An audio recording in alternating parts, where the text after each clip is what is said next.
ஆற்றங்கரை ஓரமா வந்துட்டு இருந்த வழிப்போக்கன் ஒருத்தனுக்கு வைரக்கல் ஒண்ணு கண்ணில் படுது. அது வைரம் அப்படின்னு தெரியாமலேயே விலைக்கு போகுமா அப்படின்ற சந்தேகத்தோடயே கடைத்தெருவுக்கு எடுத்துட்டு வரான். அவன் கையில வைரம் இருக்கிறத பார்த்த உடனே வியாபாரி ஒருத்தன் 20 ரூபாய்க்கு தங்கிட்ட விற்குமாறு கேட்கிறான்.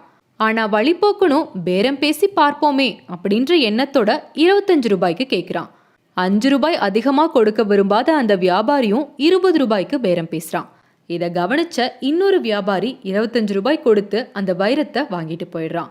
ஆத்திரம் அடைந்து அந்த வியாபாரி அந்த வழிப்போக்கனை பார்த்து, அட முட்டாளே, அதன் மதிப்பு பல்லாயிரம் பெறும், அறிவு இல்லாம வித்துட்டியே அப்படின்னு சொல்லி திட்டாரு.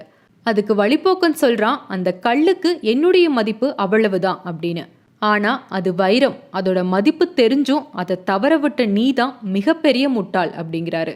இப்படிதாங்க நம்மள பல பேர் ஒரு சில நேரம் உண்மையான மதிப்பு தெரிஞ்சும் கிடைச்சதை விட்டுட்டு தவிச்சிட்டு இருக்கோம்.